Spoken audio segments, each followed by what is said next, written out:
मैं अवधेश कुमार पांडे ओमकार ज्योतिष संस्थान में आप सबका स्वागत करता हूं। आज का शीर्षक है अंक 9 का चमत्कार। जैसा कि हमारे माननीय प्रधानमंत्री श्री नरेंद्र मोदी जी के संबोधन में 9 अंक को लेकर काफ़ी उत्साह बना हुआ है, उसी संदर्भ में ये वीडियो आपके समक्ष मैं प्रस्तुत करता हूं। जैसा कि सर्वविदित है कि सभी अंकों के मूल में अंक 1 होता है। यही अंक एक दूसरे के साथ क्रमशः बढ़ता हुआ 9 तक पहुंचता है और समाप्त होकर शून्य का रूप धारण कर लेता है। शून्य का मतलब खाली शून्य अर्थात कुछ भी नहीं। जब शून्य का संबंध किसी अंक से होता है तभी वह शून्य 10 गुना हो जाता है। आइए अंक 9 के संदर्भ में आपको कुछ रोचक जानकारी दे दूं। अंक गणना भारत की ही प्राचीन वैज्ञानिक प्रणाली है। जो लोग इसे विदेश से आई मानते हैं वे भूल में हैं। उदाहरण स्वरूप 9 का पहाड़ा पढ़कर देखते हैं तो 9 से लेकर 90 पहाड़े की हर बार स्थिति संख्या 9 ही रहती है। जैसे 9 एकन्नम 9, 9 दूनी 18 से लेके 9 दहाइम 90 आदि। इसी प्रकार हिंदी की वर्णमाला में भी 2 प्रकार की ध्वनि होती है, एक स्वर दूसरा व्यंजन। आ से अंगा तक 12 स्वर एवं खा से हा तक 33 व्यंजन होते हैं। ये दोनों मिलाकर 12 + 33 = 45 होते हैं, जिसको अगर अलग अलग जोड़े 4 और 5 को तो ये संख्या 9 बनती है। अब 9 के अंक की ब्रह्म के साथ समानता देखिए। ब्रह्म में 4 अक्षरों का मेल होता है, बा, रा, हा और मा। बा = 23, रा = 27, हा = 33, मा = 25। इन चारों अक्षरों का जोड़ होता है 23 + 27 + 33 + 25 = 108। मध्य का शून्य खाली समझकर 1 + 8 = 9 बनता है। यहां पर यह बताना आवश्यक है कि क्षत्रिज्ञा ये मिश्रित शब्द है जो अक्षर में नहीं जोड़ा जाता है। इसको और उदाहरण से समझते हैं। ब्रह्म ने राम रूप धारण किया और उनकी शक्ति सीता नाम से प्रकट हुई। इन दोनों की सत्ता ब्रह्म स्वरूप ही रही। देखिए, सीता सा = 32, ई = 4, ता = 16, आ = 2। कुल योग इसका 54 होता है और इसको जोड़ने पर इसका भी अंक टोटल 9 आता है। आइए अब इसको राम के रूप में समझते हैं। राम को हम विभाजित करते हैं। रा = 27, बड़ा आ = 2 और मा = 25। इसका भी कुल योग 54 आता है, जिसको हम अगर अलग से जोड़ें 5 + 4 = 9। आइए अब हम श्री कृष्ण और राधिका के शब्द को भी देख लेते हैं। कृष्ण में का = 1, री = 7, सा = 31, रा = 15। कुल मिलाकर इसमें भी 54 अंक बनता है, जिसको हम 5 + 4 जोड़ते हैं तो 9 आता है। यदि इसको हम शक्ति के साथ जोड़ दिया जाए जिसका नाम राधिका है तो रा = 27, बड़ा आ = 2, धा = 19, ई = 3, का = 1 और बड़ा आ = 2। कुल जोड़ इसका भी 54 आता है। दोनों का योग करें तो 108। कुल मिलाकर 1 + 8 = 9 होता है।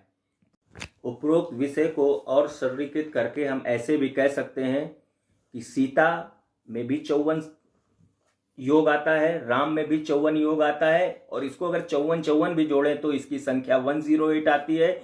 उसी प्रकार अगर कृष्ण और राधिका को जोड़ें तो उसमें भी 54 और 54 इनका भी कुल योग 108 आता है।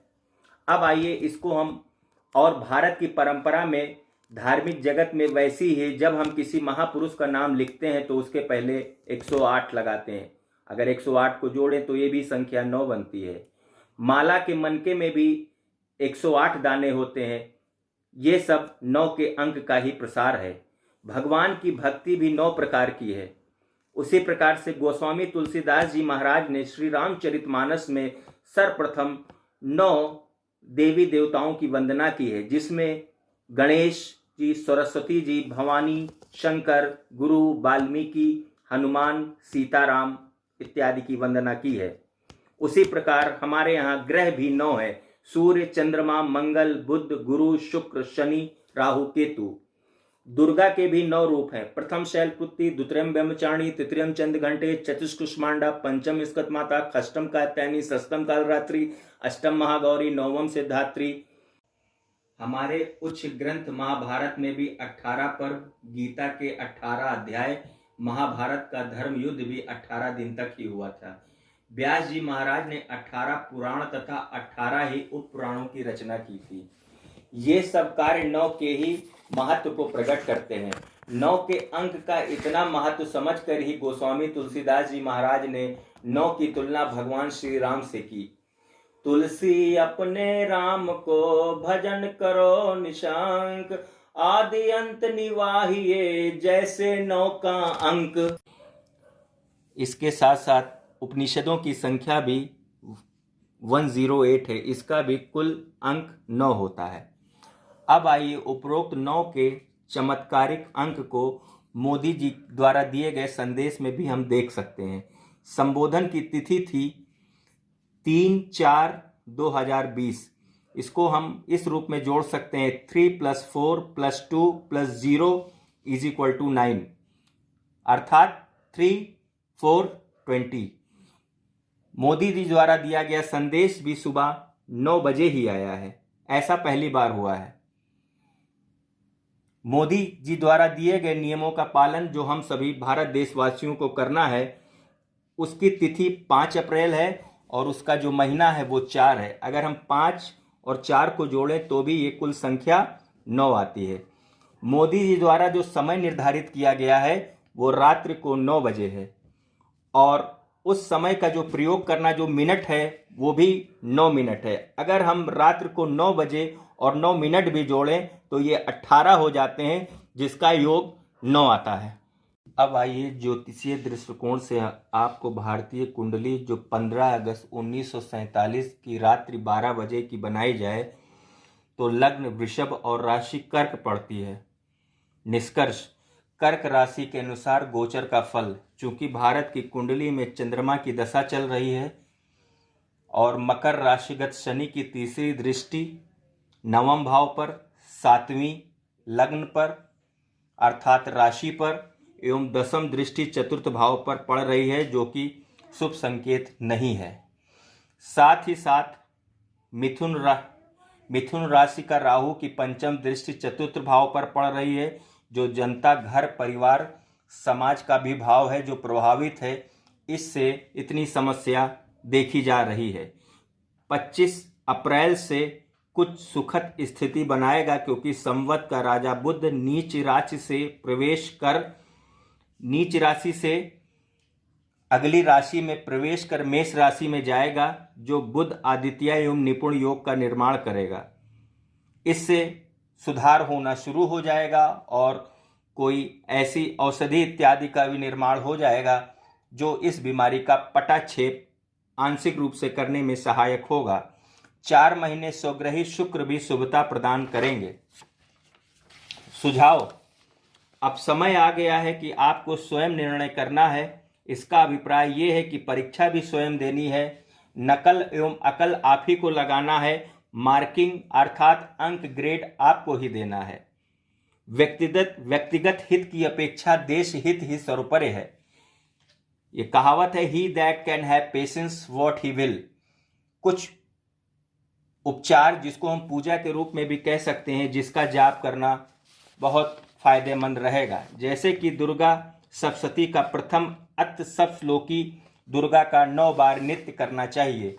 इसके अलावा कुछ मंत्र हैं जिसको हम पढ़ सकते हैं और चौपाइयाँ भी। राम कृपा नासै सब रोगा, जो यह भांति बने संजोगा। इस चौपाई का भी आप पाठ कर सकते हैं। इसके साथ साथ जयंती मंगला काली भद्रकाली कपालिनी दुर्गा क्षमा शिवा धात्रे स्वाहा स्वधा नमस्तुते का भी पाठ कर सकते हैं। और नवग्रह मंत्र भी इसके लिए बहुत ही लाभप्रद है। ओम ब्रह्मा मुरारी त्रिपुरांतकारी भानु शशि भूमि शुतो बुधश्च गुरुश शुक्र शन राहु केत्वा सर्वे ग्रहा शांति करा भवन्तु। धन्यवाद।